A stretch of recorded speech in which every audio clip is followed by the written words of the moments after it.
Greetings, Lakers News Fan Report family. Tonight, as the lights shine brighter than ever under the Crypto.com arena rafters, I can practically feel the pulse of possibility coursing through every corner of this city. But before we dive head first into the sizzling rumor about our front court makeover, do the honors. Smash that like button, subscribe to Lakers News Fan Report, and turn on the notification bell so you never miss a single update. Now, imagine this. Rob Pelinka, once the picture of composure, caught off guard after another bitter playoff exit. A reporter asked him why the Lakers didn't convert Christian Koloko or Trey Gon's two-way contracts into full NBA deals before the postseason, and Pelinka's frustration boiled over. According to sources close to the front office, that moment was a turning point. Suddenly, the Lakers GM morphed into one of the most active executives in the league, making calls, testing the market, and laying the groundwork for serious moves. Word on the street is that Los Angeles is circling names like Walker Kessler, Nick Claxton, or Jared Allen, creating a formidable front-court combination. Could this be the deadline-defining splash that reignites Laker Nation's title hopes? Earlier this week, Clutch Points journalist Anthony Irwin revealed that Pelinka's plan goes beyond a single acquisition. He wants multiple centers, each with unique strengths. Walker Kessler, fresh off a season averaging 2.4 blocks per game and converting. Over 66% of his close-range attempts represents the prototypical modern rim protector. Some insiders believe his presence alone could allow Anthony Davis to operate with fewer foul concerns, opening lanes for LeBron James and injecting fear into every opposing driver. But is it possible that this pursuit of Kessler demands so much draft capital that it weakens other areas of the roster? That's the risk Pelinka seems willing to take. On the other end of the spectrum, we have Nick Claxton, Swaggy Nick, whose unique skill set could revolutionize the Lakers' defensive versatility, sporting a 7-foot frame and nimble enough. To switch on to guards, Claxton averaged nearly 1.5 blocks per game last season. Picture the Lakers unleashing a defensive scheme where Claxton hedges on Luka Doncic's lethal stepbacks, then recovers to deter any paint assault. Could his arrival compel Coach Reich to embrace a faster-paced, more fluid system, one where spacing becomes paramount and every role player plays with a defensive mindset? Remember Jackson Hayes? Lauded for his hustle and rebounding in the G League, he earned spot duty during Hornets matchups, only to see his playoff minutes evaporate. Rumor has it the Lakers might include Hayes in a package to acquire a veteran anchor. Hidden behind every blockbuster trade is a sacrificial lamb, and Hayes appears to be that lamb in 2025. If Pelinka pulls the trigger on trading Hayes, could that signal an acknowledgement that the front court urgently needs proven talent, even at the expense of promising youth? Meanwhile, Christian Kolko's name looms larger by the day. Locked into a two-way deal, Koloko flashed defensive prowess, dispelling drives with his 7-foot wingspan, moving seamlessly on switches, and finishing plays at the rim. Now, rival franchises reportedly line up to offer him a standard contract. Lakers insiders tell us that if Pelinka doesn't act quickly, Koloko could slip away, lured by promises of playing time and a defined role on another roster. Some believe that Koloko is the ultimate prize, a homegrown talent whose athleticism and defensive instincts could transform the Lakers' interior for years to come. Will Pelinka gamble on external heavyweights and lose Koloko for good? It all traces back to that painful first-round exit where J.J. Rake's bench offered little pushback against teams boasting dominant bigs. Lakers fans watched helplessly as opponents exploited their lack of rim protection and rebounding. With Alex Len struggling and Hayes sidelined, Reich's hands were tied. That glaring weakness sparked Pelinka's vow to reshape the front court once and for all. Now, the rumor mill churns. Is LA ready to mortgage future draft picks for a single-star center, or will they divvy picks to assemble a trio, each with specific strengths? When sources described the Lakers' targeted wish list, three names rise. Above the rest, Kessler, Claxton, and Daniel Gafford. Gafford, from the Mavericks, impressed last season with energetic finishes and a surprising mid-range touch. His 7'1" frame and 11.2 points per game on 64% shooting around the rim could allow Frank Vogel to resurrect old pick-and-roll sets, blending traditional post play with relentless rebounding. But can Pelinka convince Dallas to part with a young asset like Dalton Knecht and a protected first-rounder to secure Gafford's services? Across town in Brooklyn, the Nets' rumored openness to moving Claxton hinges on acquiring young talent. Executive-level whispers indicate Brooklyn wants a package that includes a first-round pick and perhaps a promising two-way contract player. Could the Lakers meet those terms? Knowing Claxton's ability to switch on the perimeter might be exactly what this team needs. And what if the Nets demand more, leaving Pelinka to decide between overpaying for Claxton or pivoting to another plan? Even beyond those blockbuster names, Jared Allen from the Cavaliers appears on Lakers' radars. Known for his brute strength, 12.2 rebounds per game, and 2.4 blocks per contest last season, Allen fits the mold of an old-school, grinded-out big man. Would Cleveland consider a deal that brings back veteran shooters and second-round picks? If so, could Allen's arrival complement LeBron and Luka in a way that harks back to classic Lakers championship teams, where a dominant interior presence balanced superstar perimeter play? As if that weren't enough drama, Luka Doncic's own preferences might tip the scales. Sources hint that Luka has urged Pelinka to secure a center who can sprint the floor for his alley-oops, someone athletic enough to finish in transition rather than lumbering into deep post-ISO sets. Is it possible that Luka's influence has reshaped Pelinka's entire front-court blueprint? Lakers fans are abuzz with speculation. Will LeBron welcome a bruising post defender, or will he favor a more fluid, switchable big to maximize his own playmaking prowess? While Los Angeles navigates these multi-team trade talks, consider how every move reverberates back to Golden State's door. The Warriors, champs in 2022, are rumored to be mounting a relentless counteroffensive, wooing Claxton with promises of a championship culture and veteran mentorship. They're pitching Kessler by highlighting their defensive scheme, which could allow him to flourish alongside Draymond Green in a big man dojo built for shot blockers. Fans are left asking, if Pelinka hesitates for a moment, could Golden State swoop in and nab our top target, leaving LA with regrets and hollow picks? Meanwhile, the Lakers' current role players are watching closely. Austin Reeves, coming off a breakout year, might see his minutes shift drastically.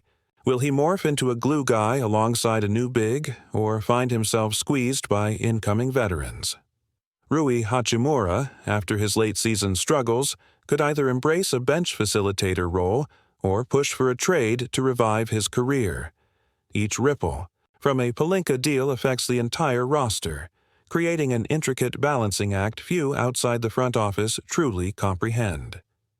Then there's the emotional aspect, how LeBron perceives these drastic changes. Sources close to him suggest he's given his blessing to Pelinka's hunt, believing a dominant interior partner will extend his championship window. But is there a risk in adding too many cooks in the kitchen? What happens if these new pieces disrupt established chemistry? Lakers fans remember the 2019 season when too many roster tweaks derailed a promising campaign. Could history repeat, or has Pelinka learned from past missteps? As the NBA offseason window opens, the clock ticks faster than ever. Front offices across the league scramble to evaluate their assets and weaknesses. The Jazz, in rebuild mode, reportedly prefer young talent over proven role players.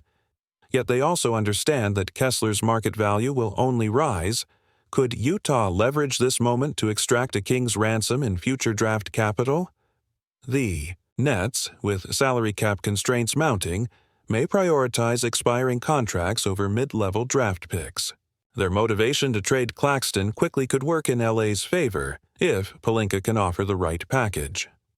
Meanwhile, on social media platforms like X and Reddit, Fans post heated debates. Should we give up our 2031 first-rounder for Kessler? Is Claxton's locker room energy worth trading Reeves? Will Christian Koloko be the unsung hero who stayed while bigger names passed through? Lakers podcasters fuel the fire, inviting former players to dissect each potential move. The rumor mill spins so wildly that it feels like every hour brings a fresh nugget of insight or misdirection. But the one constant is this: Lakers Nation watches, waits, and debates because we know what's at stake. Every decision now will shape basketball in LA for years to come. A single miscalculation could leave us scrambling, saddled with cap constraints and draft pick regrets. Yet a bold, decisive move might transform this team into a powerhouse, capable of contending with anyone from Denver to Milwaukee to the juggernaut that Golden State aspires to become. The beauty and agony of being a Lakers fan is knowing that the next phone call, the next front office strategy session, could either ignite a championship parade or plunge us into off-season soul-searching. Imagine waking up the morning after the deal finally goes through. The headlines read, "Lakers acquire Walker Kessler, front court overhaul complete," and the city explodes with excitement. The moment Kessler walks into the practice facility, donning purple and gold, you can practically feel the energy shift. He's not just any rookie. He's a 7-footer who averaged 2.4 blocks per game last season and shot better than 66% around the rim. Instantly, Anthony Davis can breathe easier, knowing there's a genuine shot blocker patrolling the paint. LeBron James might find himself playing even more freely, attacking gaps without the nagging fear of an opposing lob dunk snatching momentum away. Coach Redick, suddenly blessed with a rim protector who can also run the floor, designs transition sets where Kessler sprints the lane for easy finishes, plays that could generate a dozen highlight reels within the first week. But what if it's Nick Claxton instead? Picture Claxton sliding into the rotation, switching onto nimble wings like Paul George or Devin Booker, hounding them off the three-point line and using his length to contest every mid-range jumper. His arrival would allow the Lakers to experiment with switching coverages that would keep opponents off balance. LeBron and Luka as primary creators, surrounded by high IQ defenders who can interchange on pick and rolls, trap ball handlers, and still recover to rim protect. On nights when Stephen Curry lights up the scoreboard, Claxton would be tasked with slowing him down, a challenge worthy of a Finals MVP candidate. Could this be the secret weapon that finally gives Los Angeles the defensive edge it's longed for? Yet, with all this hope comes uncertainty. The NBA is littered with cautionary tales. The Julius Randle, "what if?" the Russell Westbrook, "we tried but it didn't work" scenario, and countless other examples where grand designs unraveled because one piece didn't fit. Perhaps Kessler's shot-blocking prowess is offset by inconsistent rebounding. Maybe Claxton's offense never develops enough to merit starter status. What if Jared Allen's age and mileage hinder his ability to stay on the floor in a grueling playoff series? There are no guarantees. As fans, we must brace ourselves. This could be a masterstroke or a miscalculation that haunts the franchise for years. Now, let's take a moment to zoom out and consider how rival teams might react. If the Lakers land Kessler, suddenly teams, like the Clippers and Timberwolves, might feel compelled to answer, either by trading for a comparable interior defender or by adjusting their offensive strategy to outrun LA's length. The ripple effect could spark a mini arms race across the conference, where every franchise scrambles to shore up its most glaring weakness. With the Suns already boasting Kevin Durant and Bradley Beal in theory, and with the Mavericks revolving around Luka, the Lakers could be staking a bold claim: we're still the team to beat. That mentality alone could carry a psychological edge deeper into the playoffs. Finally, as this narrative nears its climax, let's not forget the fans. We live for these moments of impossibility turned reality, cheering on every flurry of trade. Rumor, dissecting front office moves and projecting lineups at 3 a.m. on game night. Our devotion, our hope, and our impatience drive this ecosystem. we become part of the story, adding fuel to the fire through every social media post and local bar argument. When that phone finally buzzes with the official announcement, Lakers acquire Walker Kessler for protected 2029, first-round pick and Dalton Connect. I want you to feel that jolt of exhilaration, that rush of relief, that swelling sense of pride. And when Kessler steps onto the Staples Center hardwood for the first time, imagine the eruption of cheers, the chant of Kessler, Kessler, the entire arena rising to its feet because we, the fans, have believed this moment into existence. But if the deal collapses and the Warriors announce a deal for Nick Claxton, we'll feel that gut punch of dread, that fear gnawing at us. What if we could have had both? Yet even then, we'll channel that frustration into resolve, urging Pelinka to make the next move, convincing ourselves that the Lakers' story is far from over. Because that's what it means to be part of Lakers Nation. We're resilient, we're patient, and above all, we believe in the possibility of greatness until the final buzzer sounds. And now, my fellow Lakers diehards, it's your turn. How do you see this playing out? Are you ready to mortgage future draft assets to secure an immediate defensive anchor? Or would you rather stand pat and invest in the developing young talent already in-house? Will you trust Pelinka to navigate this precarious path? Or does fear of repeating past mistakes outweigh your excitement? Drop your thoughts in the comments below because I'll be reading every perspective as this drama unfolds. Personally, I'm betting on a bold move. Signing Kessler and sacrificing that 2029 pick feels like the one shot at restoring Lakers' dominance before LeBron and Luka's primes wane. But I'm also bracing myself. I know how fragile these grand visions can be. If you enjoyed this deep dive, do me a favor, hit that like button, subscribe to Lakers News Fan Report, and make sure your notifications are on. Because whether we witness the rise of a new defensive titan or endure another offseason of what-if speculation, you can count on us to bring you every twist, turn, and inside detail of the Lakers' quest to reclaim their throne. Until next time, stay optimistic, stay loud, and stay purple and gold.